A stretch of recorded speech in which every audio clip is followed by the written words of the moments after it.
Seconds as new Super Falcons head coach Chris Danjuma drops Desire Oparanozie from the squad to play Cote d'Ivoire in the Olympic qualifiers.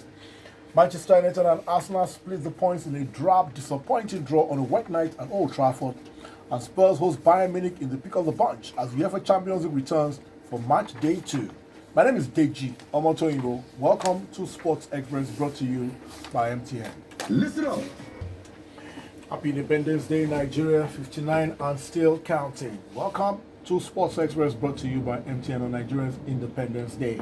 And here is Pedro Peter, looking all green and white as he presents the international newsroom. Thank you, Deji. We start off with athletics, where Team Nigeria's attempts to win a medal at the ongoing World Athletics Championships in Doha, Qatar, suffered a blow after her representatives put up poor displays on Monday. Sprinter Divine Oduduru finished last in day 3 of the men's 200 meters semi-finals with a time of 20.84 seconds, while the nation's queen of the tracks, Blessing Okagbare, was disqualified in her 200 meters heat after she was adjudged to have made a lane infringement. Elsewhere, Favour Ofili claimed an automatic spot in the women's 400 meters after setting a new personal best time of 51.51 seconds in heat 4, while Patience Okun George took one of the 6 available fastest non-automatic qualification slots despite finishing 6th in heat 2 with a time of 51.77 seconds. To rugby, Scotland revived their World Cup hopes by thrashing Samoa 34-0 in Pool A action at the ongoing Rugby World Cup in Japan. First half tries from Sean Maitland and Greg Lightland and the Stuart Hogg drop goal ensured Gregor Townsend's side recovered excellently from a poor opening pool defeat to Ireland. Scotland now move up to 3rd in Pool A behind Japan and Ireland after 2 rounds of matches. Lastly, to tennis, Romanian 6 seed Simona Halep is out of the China Open following her round of 32 loss to Russia's Ekaterina Alexandrova of Beijing. Alexandrova of Russia in Beijing on Monday, the 2-time major winner, fell 6-2, 6-3 to the unseeded Alexandrova, who earned only a second career win over a top 10 opponent, while former world number 1 Venus Williams also bowed out of the event, courtesy of a 3-set loss to 9th seed Belinda Bencic of Switzerland. In other results, defending champion Caroline Wozniacki struck 7 aces on her way to a 6-1, 6-3 win over American Lauren Davis. Bianca Andreescu of Canada ousted Alexandra Sasnovich of Belarus 6-2, 2-6, 6-1, while Kiki Bertens, Elena Svitolina and Madison Keys all advanced. And over to the ATP Tour, German second seed Alexander Zverev cruised into the next round of the China Open in Beijing after defeating Francis Tiafoe of the USA on Monday. The 22-year-old stepped up his bid to secure a spot at the season-ending Nitto ATP Finals by sweeping past the unseeded Tiafoe 6-3, 6-2 in 70 minutes and will take on either Felix Auger-Aliassime or Spain's Albert Ramos Vinolas in round 3. In other results, 4th seed Karen Khachanov dispatched Pablo Cuevas of Uruguay 6-2, 7-6, while Britain's Carl Edmonds suffered a 5th straight consecutive defeat, courtesy of a 6-4, 3-6, 7-6 loss to Xi Jinping of China. Thank you very much, Pedro. Well, you'd like to see what Pedro looks like or looked like this morning. You can, of course, go to our YouTube channel, Sport Vision NG, and of course, we would like you to subscribe at Sport Vision NG on YouTube. We'll return with the Nigerian sports scene in a minute. Welcome back. It's the Nigerian sports scene on Sports Express, brought to you by MTN. Body Gutu is here, and well, buddy, it's beginning to happen. What we fed, and you know, it's always laughable because the plot is always so obvious from the get-go. I'm talking about Chris Danjuma dropping Desire Oparanozie from the squad list for the Cote d'Ivoire game to start the Super Falcons. And of course, I think you said before we came on here that it's probably not Chris's handwork. Yeah, I've been asking questions and I've been hearing some names. Somebody challenged me to mention names, and I'm going to this morning that I should ask Ruth David, who is the head of women football, who exactly is running the team. We hear that once you annoy Ruth David, you are done with the women's national team. And like you said, when this first broke that a new captain has been selected, we did ask the question, will Thomas Zenabi return? And then the sports minister went on social media and said that he's in touch with them. And then I think it was last week, he was supposed to show up for a meeting on Thursday, and we were told that he would come for the meeting on Monday. Did you come yesterday, man? I'm asking a question now, buddy. Okay, well, I'm not aware he showed up.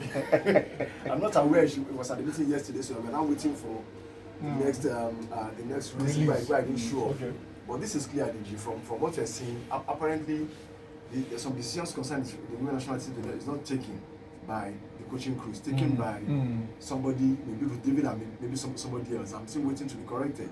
But remember, I think I did an article about 2 weeks ago on how once you question the authorities about the payment of allowances, you are out. And my friend Somabim was roped in because she was a coach. She didn't know anything about the protest. She was not even there. She wasn't even there. Now, all this young woman did was ask, why pay foreign-based players? The allowances at the World Cup are not paid foreign-based players. And she's been removed as captain. That's a legitimate inquest. It is. And for me, it just points to how badly we are running. You know, but the way our authorities, I always tell people, the federations, the authorities, you're set up for the players. If the players are not there, you have no job. You're set up for the players, look after them, their welfare and all of that. And when the players raise one or two things, you now decide like, it is your team and you can't play for me. I don't get it. Look, for me, the troubling part for me is that you still haven't paid these young women, and some teams are going on camping, both home and abroad. Look, I'm tired of the man on the troublesome beats. It's depressing. So what's the situation now? Barrozi has been dropped from the team. Well, she has been dropped from the team. The team will play against Ivory Coast on Thursday. The first leg of the qualifiers. Is this the final leg? I think it's the final leg of the Olympic qualifiers. The second leg we played in Nigeria later. But hopefully the team will do it. I like the mix of the team though. Home-based players, foreign-based players. Ivory Coast they are unknown lot for us right now. But the Falcons should get through this one and hopefully do well at the Olympics later. All right, buddy. Let's leave it at that. Thank you very much. We'll return after the break with the World Soccer Report. Welcome back. It's the World Soccer Report on Sports Express, brought to you by MTN. Don't forget, you can join us on our YouTube channel. Well, not live yet. You can go there and watch the show at your convenience. Our YouTube channel is Sport Vision NG. That's Sport Vision NG. And also, we'd like you to subscribe as well. Some great content coming your way in the next 1 or 2 weeks. So watch out for that. Yemi Adesanya is here. It's time for the World Soccer Report. Yemi, let me say this. Manchester United won, Arsenal won. If that was an NPFL game, the naysayers will come out to tell us how terrible our league is. That was a dreadful game of football. Yeah, it's good. I know it's true. You have to make this point because, when there's a game locally, people talk as if when you watch football abroad, it's always nice and dandy, it's perfect and all of that. Those are highly paid footballers who gave us such a drab game. I think I'm still a little bit young, but this is the worst Arsenal United game Of course. I have seen In living memory. How can two teams be so bad? How can two teams are falling short? The commentator actually said, "Well, watching. How did you put it? He made a very You know the best way to make it. Manchester United and Arsenal are playing on Monday. The Champions League. week. That tells you a lot. It tells you a lot. And Tells then you two a lot. captains. To everything. You went from King and Vieira Shaka to Young. and Xhaka. That tells you how far both teams are falling. Are falling, yeah. But to the game itself, Sign of the United times. went ahead. The unlikely goal scorer, McTominay. Terrific goal though. Terrific goal. Aubameyang found his way back into the game. 17 goals this season. 17 goals in his last 17 games. Interestingly, he scored more goals than the entire Manchester United team put together. The sooner we move away from this game, the better.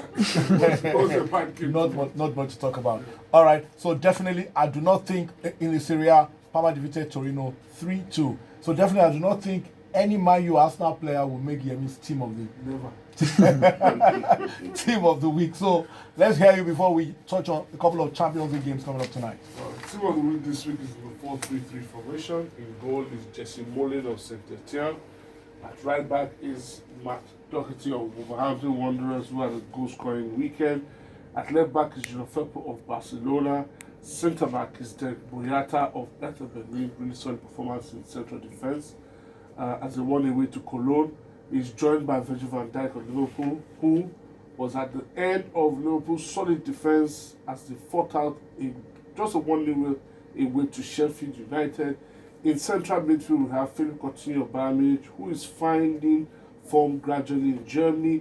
There's Thomas Partey, the man that stood out in the Madrid derby for Atletico Madrid. And there's the sensation in Italy, for me, probably the best player in Serie A right now, Stefano Sensi of Inter Milan. Forwards, we have Jamie Vardy, who had a brace as Leicester put 5 past hapless Newcastle. There's Alejandro Gomez of Atalanta, who's got a brace as well as Atalanta put 4 past Sassuolo away from home.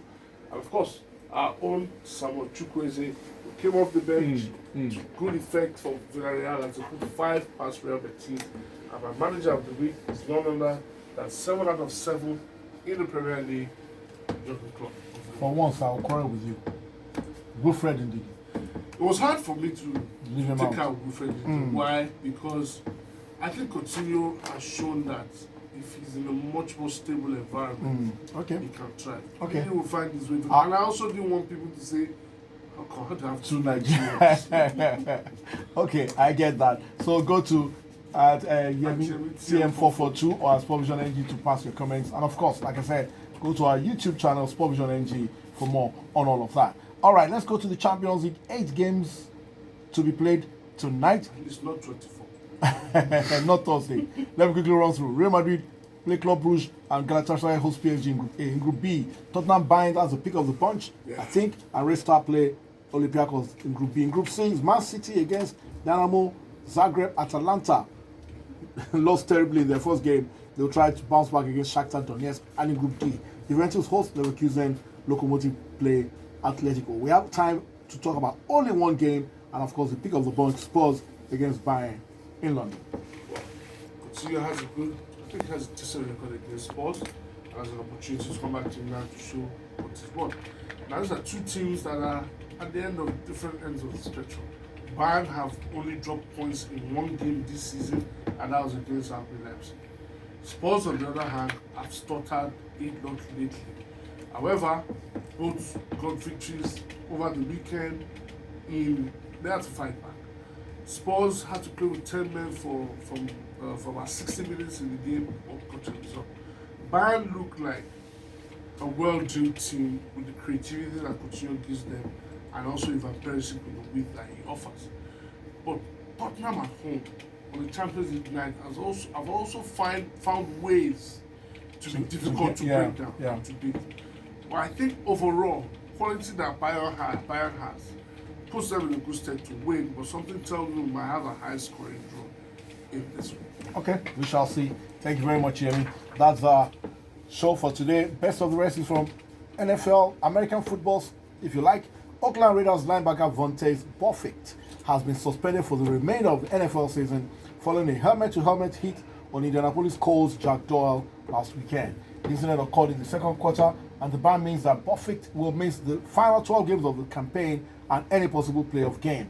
The ban on Burfict is the longest in NFL history. My name is Jake Jomoto. Enjoy your holiday. Once again, happy anniversary, Nigeria. Thanks for your time. Good morning. This has been a Sport Vision production.